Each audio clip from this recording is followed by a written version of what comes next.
রাজ্যে বিভিন্ন জায়গা থেকে মাঝে মধ্যে অবৈধ বাংলাদেশি অনুপ্রবেশকারী ধরা পড়ার খবর আসে।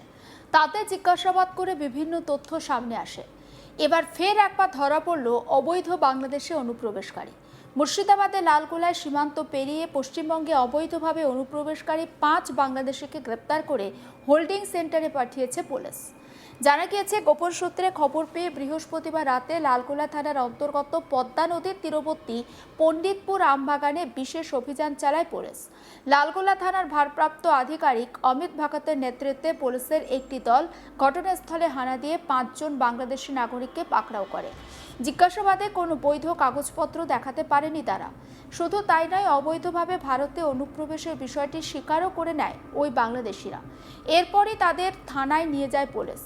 পুলিশ সূত্রে খবর, ধৃতদের নাম আলামিন, মোহাম্মদ সাদ্দাম হোসেন, মোহাম্মদ আসাম উদ্দিন, আমিনুল শেখ এবং মোহাম্মদ কায়েম। তাদের প্রত্যেকের বাড়ি বাংলাদেশের চাপাই নবাবগঞ্জ জেলায়।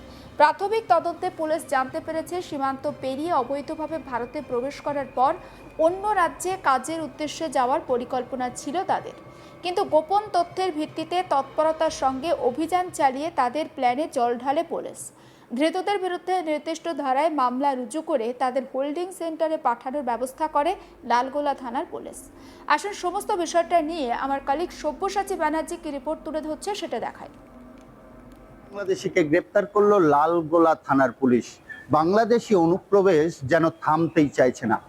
মুখ্যমন্ত্রী শুভেন্দু অধিকারী যখন বিধানসভায় শপথ গ্রহণ করেন, তারপরেই তার দায়িত্বভার গ্রহণ করার পরে তিনি প্রথম কথাই জানান যে দীর্ঘদিন থেকে যে ওপেন ফেন্সিং, ওপেন বর্ডার, যে এলাকায় ফেন্সিং নেই, মুর্শিদাবাদ সহ বিস্তীর্ণ এলাকায় কিন্তু উন্মুক্ত বর্ডার হয়ে আছে। আর এই উন্মুক্ত বর্ডারের কেই কাজে লাগিয়ে বাংলাদেশিরা অবাধে অনুপ্রবেশ করতে পারে ভারত ভূখণ্ডে।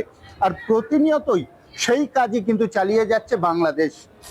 আবারও 5 বাংলাদেশি কিন্তু ঢুকে পড়ে অবৈধভাবে লালগোলা থানার অন্তর্গত পণ্ডিতপুর এলাকায়। পুলিশ গোপন সূত্রের খবরের ভিত্তিতেই পণ্ডিতপুর আমবাগান থেকেই কিন্তু এই 5 বাংলাদেশিকে গ্রেপ্তার করেছে এবং তাদেরকে হোল্ডিং সেন্টারেই পাঠানো হয়েছে। তবে বর্ষার কারণে জমি অধিগ্রহণ কিন্তু সম্পূর্ণ হয়েছে। মুর্শিদাবাদ জেলা প্রশাসনের পক্ষ থেকে বিএসএফকে জমি বুঝিয়ে দেওয়া হয়েছে যে ওপেন ফেন্সিং, ওপেন বর্ডার যেটি আছে সেই বর্ডারে ফেন্সিং করার জন্য। আর এই ফেন্সিং এর কাজ কিন্তু খুব তাড়াতাড়ি শুরু হবে। জমি অধিগ্রহণের কাজ সমাপ্ত হয়েছে, রিমার্কেশনও সমাপ্ত হয়েছে, কিন্তু প্রবল বর্ষার কারণে এই ফেন্সিং এর কাজ করতে পারা সম্ভব হয়নি। বর্ষা সমাপ্ত হলেই কিন্তু ফেন্সিং অর্থাৎ কাঁটা তার দিয়ে পুরোপুরি যে উন্মুক্ত সীমান্ত সেটি কিন্তু ঘিরে ফেলা হবে। আর এই ঘিরে ফেলার কাজ সম্পূর্ণ হলেই অনুপ্রবেশ অনেক অংশেই বন্ধ হয়ে যাবে, এমনটাই কিন্তু আশা করছে প্রশাসনিক আধিকারিকরা এবং বিএসএফ। তবে যতদিন পর্যন্ত না এই কাঁটা তার দিয়ে ঘেরার কাজ সমাপ্ত হচ্ছে, ততদিন কিন্তু বাংলাদেশি অনুপ্রবেশকারীরা প্রতিনিয়তই চেষ্টা করে যাচ্ছে অনুপ্রবেশের জন্য। আর সেই ঘটনায় কিন্তু আবারও ঘটলো লালগোলার পণ্ডিতপুর আমবাগান থেকেই 5 জন বাংলাদেশিকে গ্রেপ্তার করেছে লালগোলা থানার পুলিশ। পুলিশ সূত্রে জানা যাচ্ছে যে তাদেরকে যখন পুলিশ জানতে পারে এই এলাকায় আছে, তখনই পুলিশ কিন্তু ঘিরে ফেলে তাদেরকে ধরে ফেলে।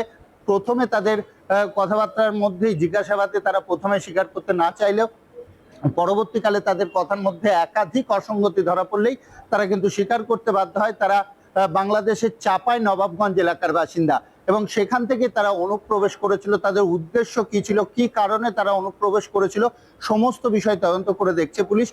তবে পুলিশের প্রাথমিক ধারণা হয় চোরাচালান, অথবা যে দীর্ঘদিন থেকে তারা এই এলাকায় লেবারের কাজের জন্য এসে উপস্থিত হয়েছিল, যখন এই এলাকায় ধরপাকড় হতে শুরু করেছে তারা আবার হয়তো ওই পথ দিয়েই বাংলাদেশের দিকেই ফেরত যাচ্ছিল।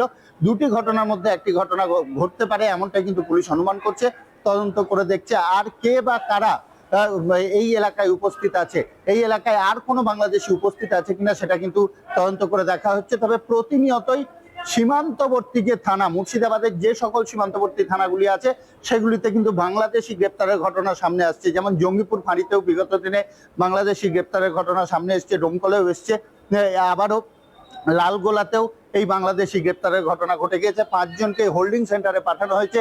এই হোল্ডিং সেন্টার থেকেই কিন্তু প্রশাসনিক যে প্রসিডিওর আছে সেই সকল প্রসিডিওর পার করেই তাদেরকে বিএসএফ এর হাতে তুলে দেওয়া হবে এবং সেখান থেকে তাদেরকে বাংলাদেশের উদ্দেশ্যে পাঠানো হবে, এমনটাই কিন্তু প্রশাসনিক সূত্রে জানা যাচ্ছে। রাজ্যে নতুন সরকার দায়িত্ব নেওয়ার পর থেকেই আমরা দেখেছি যে অবৈধভাবে বাংলাদেশে অনুপ্রবেশের বিরুদ্ধে কড়া অবস্থান নেওয়া হয়েছে। সীমান্ত এলাকায় নজরদারি বাড়ানোর পাশাপাশি পুলিশ প্রশাসন আরও সক্রিয় ভূমিকা নিচ্ছে। মাঝে মধ্যে বিভিন্ন জেলায় অভিযান চালিয়ে অবৈধভাবে ভারতে প্রবেশ করা বাংলাদেশি নাগরিকদের গ্রেপ্তারের খবরও সামনে আসছে। সম্প্রতি মুর্শিদাবাদ জেলার রঘুনাথগঞ্জ থানার পুলিশ অভিযান চালিয়ে 4 বাংলাদেশি নাগরিককে গ্রেপ্তার করে। পুলিশের দাবি তারা অবৈধভাবে সীমান্ত পেরিয়ে ভারতে প্রবেশ করেছিল, আর সেই ঘটনাকে কেন্দ্র করে শুরু হয়েছে ব্যাপক তদন্ত। পুলিশ সূত্রে আরও খবর, সোমবার গভীর রাতে ভারত বাংলাদেশ সীমান্ত সংলগ্ন একেবারে নবাবজাগির এলাকায় বিশেষ অভিযান চালানো হয়। গোপন সূত্রে খবর পেয়ে ওই এলাকায় পৌঁছে যায় রঘুনাথগঞ্জ থানার একটি পুলিশের দল। আগে থেকেই পুলিশের সন্দেহ ছিল সীমান্ত দিয়ে কয়েকজন বাংলাদেশি নাগরিক অবৈধভাবে ভারতে ঢোকার চেষ্টা করতে পারে, আর সেই তথ্যের ভিত্তিতেই এলাকায় নজরদারি আরও জোরদার হয়। অভিযান চলাকালীন সন্দেহজনকভাবে ঘোরাফেরা করতে দেখা যায় কয়েকজনকে। পুলিশ তাদের চ্যালেঞ্জ করলে তারা পালানোর চেষ্টা করে। সঙ্গে সঙ্গে পুলিশ তাদের ধাওয়া শুরু করে। কিছু দূর তাড়া করার পর 4 জনকেই ধরতে সক্ষম হয় পুলিশ। পরে জিজ্ঞাসাবাদে তাদের পরিচয় সামনে আসে। ধৃত 4 জনের নাম যেমনটা আমরা জানতে পাচ্ছি, তারা হলেন অসীম আকরাম, মোহাম্মদ সাইদুল রহমান, ফারুক হোসেন এবং আকাশ আলী। পুলিশের দাবি যে 4 জনই বাড়ি বাংলাদেশের চাঁপাই নবাবগঞ্জ জেলার শিবগঞ্জ এলাকায়। প্রাথমিক তদন্তে জানা গিয়েছে বৈধ কোনো নথি ছাড়াই তারা সীমান্ত পেরিয়ে ভারতের ভূখণ্ডে প্রবেশ করে।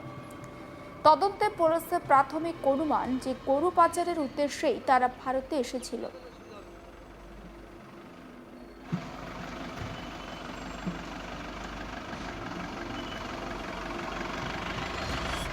পুলিশ সূত্রে জানা গিয়েছে যে এই পাচার চক্রে জড়িত ব্যক্তিরা মোটা অঙ্কের টাকার লোভে এই ঝুঁকিপূর্ণ কাজ করে।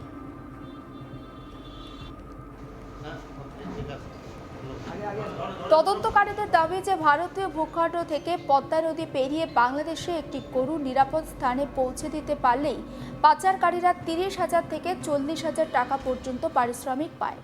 এই বিপুল অর্থের লোভেই বহু মানুষ অবৈধভাবে সীমান্ত পেরিয়ে ভারতে প্রবেশের চেষ্টা করে বলে পুলিশের ধারণা। তবে তদন্তকারীরা শুধুমাত্র গরু পাচারের বিষয়টিকে গুরুত্ব দিচ্ছেন না, এর আড়ালে অন্য কোনো বড় অপরাধ চক্র কাজ করছে কিনা সেটাও খতিয়ে দেখছেন। ধৃতদের সঙ্গে অন্য কোনো অপরাধ চক্রের যোগাযোগ রয়েছে কিনা, তাদের ভারতে আসার প্রকৃত উদ্দেশ্য কী ছিল, কিংবা এর সঙ্গে কোনো অপরাধমূলক কার্যকলাপ জড়িয়ে রয়েছে কিনা, সব দিক খতিয়ে দেখা হচ্ছে।